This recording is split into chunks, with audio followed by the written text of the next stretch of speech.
নমস্কার, আমি পল্লবী। আপনারা দেখছেন সৃষ্টি ক্রিয়েশনস।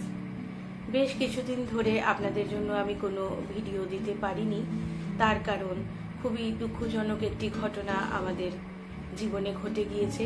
তা হলো গত 21শে এপ্রিল আমরা আমার খুব আদরের দিদিমাকে হারিয়েছি, যার কারণে আমরা ভীষণভাবে শোকাহত এবং সেই কারণেই আমি আপনাদের সামনে কোনো রকম ভিডিও আনতে পারিনি।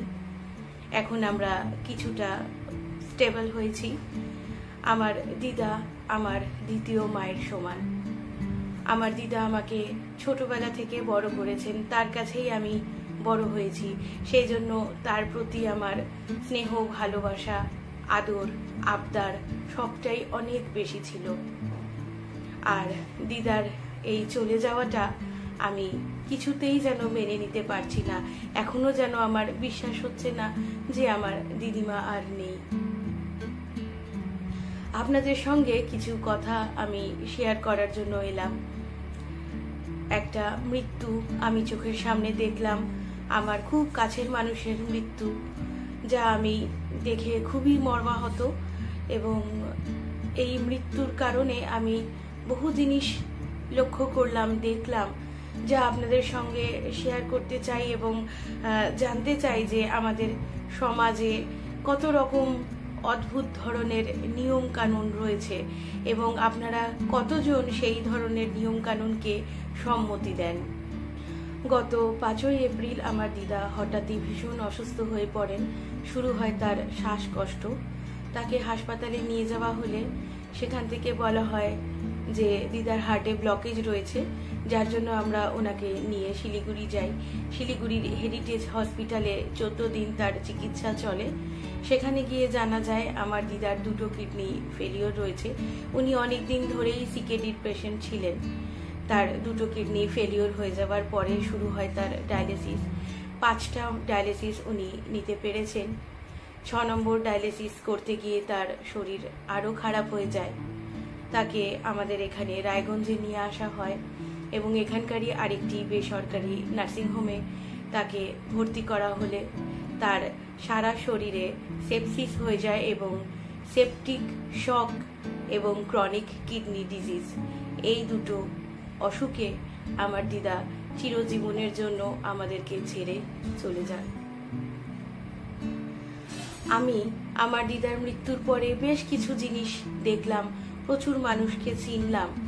আমাদের এই সমাজে কত রকম যে কুসংস্কারগ্রস্ত মানুষ রয়েছেন তা আমি দেখলাম। আমার দিদার মৃত্যুর পর যখন তাকে হাসপাতাল থেকে বাড়িতে নিয়ে আসা হলো, কিছু সংখ্যক মানুষ বললেন যে গঙ্গা জল তার মুখে দিতে হবে। একটা মৃত মানুষ, তার মুখে গঙ্গা জল দিতে হবে।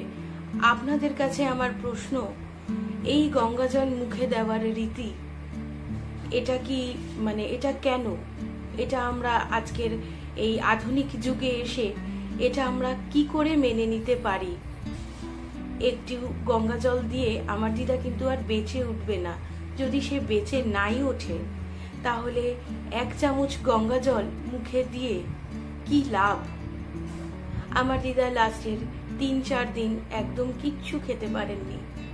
যাকে আমরা খাওয়াতে পারলাম না, তাকে মারা যাওয়ার পরে আমরা গঙ্গা জল খাইয়ে কি করব? সে কি বেঁচে উঠবে?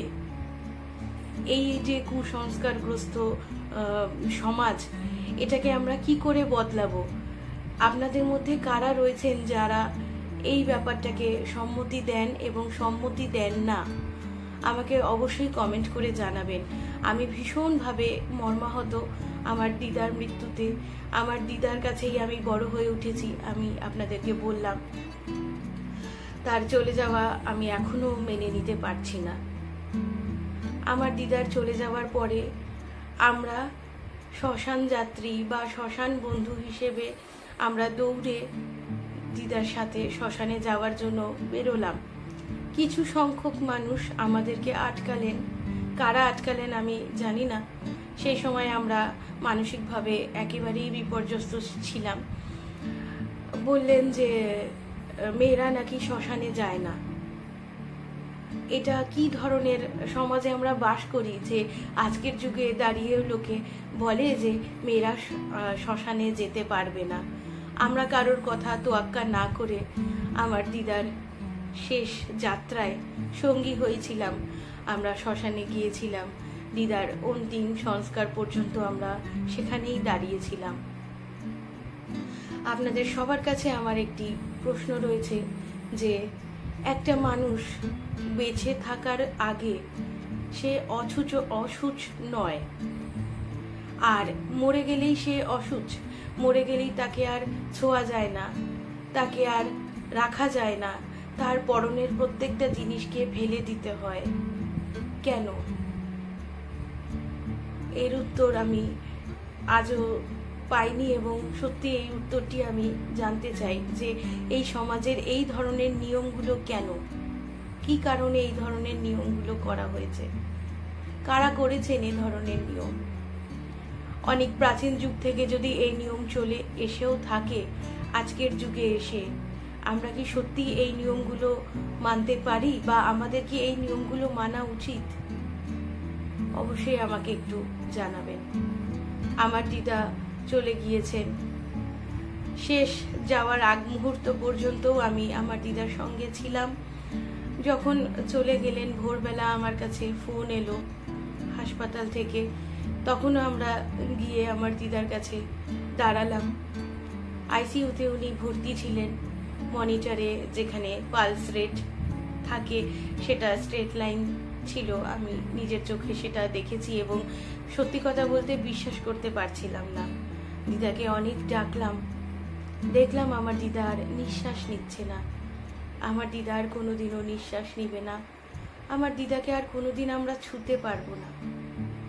সে চিরতরে আমাদের জীবন থেকে চলে গেল। তবে আমি মন প্রাণ দিয়ে বিশ্বাস করি আমার দিদা আমাদের চোখের সামনে থেকে আড়াল হলেও আমাদের অন্তরে সারা জীবন থাকবে, এবং তার শেখানো সমস্ত শিক্ষা আমি আমার জীবনে লাগু করব। আমি ছোটবেলা থেকেই আমার দিদা আমার পথ নিদর্শক। বিভিন্ন জিনিস আমি আমার দিদার থেকে শিখেছি। দিদার থেকে আমি বহু রান্না শিখেছি। দিদার থেকে আমি শিখেছি কি করে মানুষকে ভালোবাসতে হয়, সব মানুষকে সমান চোখে দেখতে হয়। সমস্তটা আমার দিদার থেকে শেখা, এবং এটাই যেন আমি সারা জীবন আমার জীবনে লাগু করতে পারি।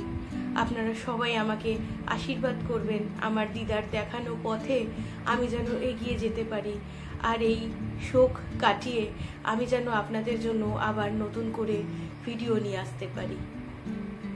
আপনারা সবাই ভালো থাকবেন। আমি আমার এই ভিডিওটি এখানেই শেষ করছি, এবং আপনারা সবাই আমাকে কমেন্টে জানাবেন যে আমি যে কথাগুলো বললাম তার সাথে আপনারা কতজন সহমত রয়েছেন। সবাই ভালো থাকবেন। ধন্যবাদ।